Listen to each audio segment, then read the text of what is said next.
अस्सलाम वालेकुम नाज़रीन, जुल्फ़िकार राहत आपकी खिदमत में हाज़िर। नाज़रीन, इमरान खान ने इस्लामाबाद की तरफ हकीकी आज़ादी मार्च करने का ऐलान कर दिया है और कहा है कि हकीकी आज़ादी तक ये लॉन्ग मार्च और धरना जारी रहेगा। एक माजी के अंदर धरना नाज़रीन आपने देखा था, वो 126 दिन जारी रहा, 126 दिन मौसूफ तकरीरें करते रहे और फिर उसका जो अंजाम हुआ और जिस दिन वो ख़त्म हुआ, हुकूमत तो खैर उसके नतीजे में ख़त्म नहीं हुई थी, लेकिन वो धरना उस दिन ख़त्म हुआ जिस दिन पेशावर के अंदर APS हुआ, यानी 16 दिसंबर को एक बहुत बड़ा सान्या, बहुत बड़ा हादसा हुआ।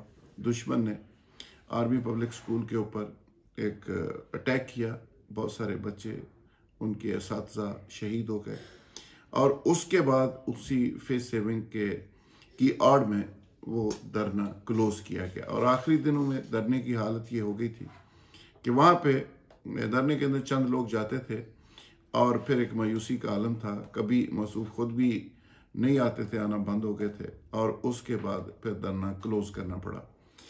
अभी भी एक नए धरने का ऐलान कर दिया गया है। पहले बड़े धुआंधार किस्म के जलसे हुए और इमरान खान का मेरे ख्याल में ये ख्याल था कि अभी 2-3-4 बड़े जलसे करूँगा, उन जलसों के नतीजे में कुछ अदारे, इलेक्शन कमीशन दबाव में आएंगे और फौरी तौर पे इलेक्शन की तरफ सारा निज़ाम चला जाएगा। मेरा ख्याल है इमरान खान इस मामले में मिसगाइड हुए हैं, ट्रैप हुए हैं। जिस तरह उन्होंने वो रूलिंग दी डिप्टी स्पीकर की, जिस तरह वो इलेक्शन में चले गए, जिस तरह असम्बलियाँ तहलील कर दी, तो वो इमरान खान को मिसगाइड किया जा रहा था और मिसगाइड करने वाले उनके बेज़ाहिर वो वेलविशर थे जो अपने ही लोग थे। लेकिन कुछ हकीकतें ऐसी होती हैं, कुछ सच्चाइयाँ ऐसी होती हैं कि जिसका बहरहाल आपको सामना करना पड़ता है। मैं अगर बेलॉग तजिया करूँ इस सारी सूरत हाल का, तो मुझे नहीं लगता कि इमरान खान को फौरी तौर पे इलेक्शन मिलने वाले हैं। ये इसके बावजूद कि इमरान खान बहुत पॉपुलर है, इसके बावजूद कि इमरान खान एक ट्वीट करता, लाखों लोग घरों से निकल आते हैं, इसके बावजूद कि लाहौर का जलसा बड़ा हुआ, इसके बावजूद कि कराची का जलसा बड़ा हुआ, इसके बावजूद कि पेशावर का जलसा भी बड़ा हुआ, लेकिन दूसरी तरफ जो खौफ और फियर है, जो इसका काउंटर तैयार हो रहा है इमरान खान साहब का, यही पॉपुलैरिटी तो एक वजह है कि इलेक्शन को डिले करने की, जिसको लोग कह रहे हैं कि ये पॉपुलैरिटी इलेक्शन को फौरी तौर पे वापस ले आएगी। यही पॉपुलैरिटी मेरे ख्याल में इलेक्शन को डिले करने की वजह बन रही है। अब होगा क्या? इमरान खान साहब को जिस तरह वो कहते हैं कि ऐसे लग रहा है कि कैंप जेल के हाजिर रजिस्टर सामने आ गया, 36 में से 24 वजीर जो है वो जेलों में रहे, ये वो सारे के सारे लोग जमानतों पे हैं। पहली चीज़ तो ये है कि मौजूदा हुकूमत जो है वो कम अज़ कम ये स्कोर पूरा करेगी। उसके बाद ये इस तरह के बयान फवाद जो सब नहीं दे सकेंगे कि कैंप जेल का रजिस्टर इधर है या उधर है, सारे ये भी कम अज़ कम उसी तरह के हो जाएंगे। सबके ऊपर मुकदमे बनने की पूरी तैयारियां शुरू कर दी गई हैं। राना सनाउल्लाह साहब भी अपना स्कोर पूरा करेंगे। फिर उसके बाद खान साहब का जो बयानिया है उसको काउंटर किया जाएगा, इस बयानिए को नीचे लाया जाएगा और टेम्पो जो इमरान खान के इस मोमेंटम का है उसको नीचे लाया जाएगा।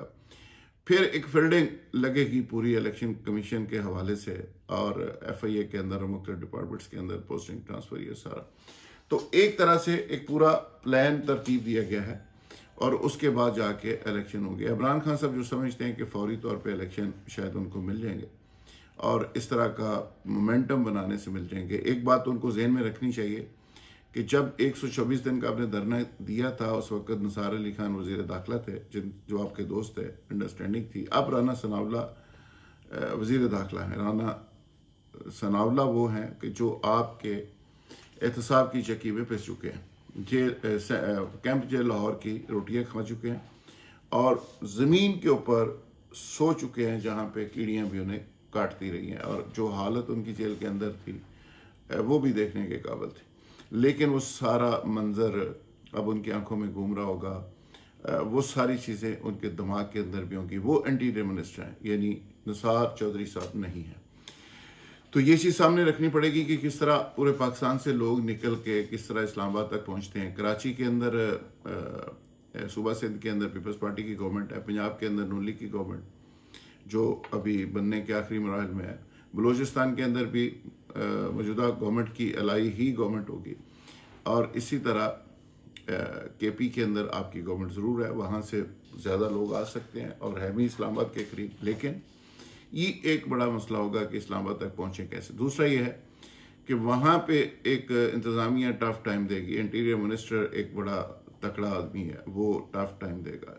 चलो ये अगर हो भी जाए, सवाल ये है कि इस धरने के नतीजे में क्या गवर्नमेंट के सिस्टम को मफलूज किया जाएगा, क्या दोबारा से एक हैजानी कैफियत बनेगी। अभी मुल्क जो है 2-3-4 हफ्ते एक हैजानी कैफियत से रह के ऐसा ऐसा निकल रहा है, तो क्या फिर उसी गैर यकीनी की सूरत हाल में मुल्क चला जाएगा? क्या डॉलर उसी तरह ऊपर और रुपया उसी तरह नीचे गिरना शुरू हो जाएगा तेज़ी के साथ? क्या महंगाई फिर बढ़ जाएगी? क्या पैसे जो 4 आने पड़े हुए हैं आपके ज़र मुबादला की सूरत में, वो सारे के सारे फारिग हो जाएंगे और फिर अल्टीमेटली सफ़र पाकिस्तान का आम आदमी करेगा।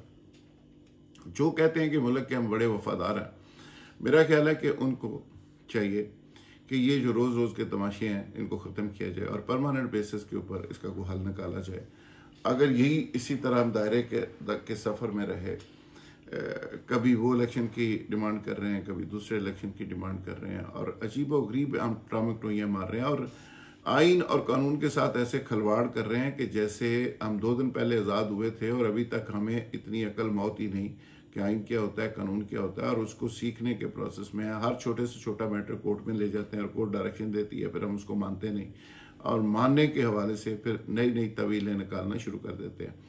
तो एक 74-75 साल के बाद भी बड़ी बदकिस्मती से हमारा रवैया, हमारा स्टाइल, हमारी हरकतें ऐसी हैं जैसे हम आज आज़ाद हुए हैं।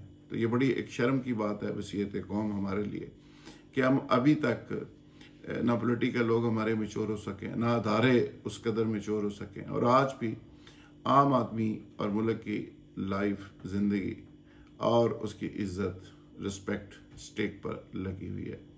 बस आपको और हम सबको दुआ करनी चाहिए कि कब वो वक्त आएगा जब मुल्क के बड़े इस बात को समझेंगे जिस बात का एहसास पाकिस्तान के आम आदमी को। बहुत शुक्रिया, थैंक यू वेरी मच।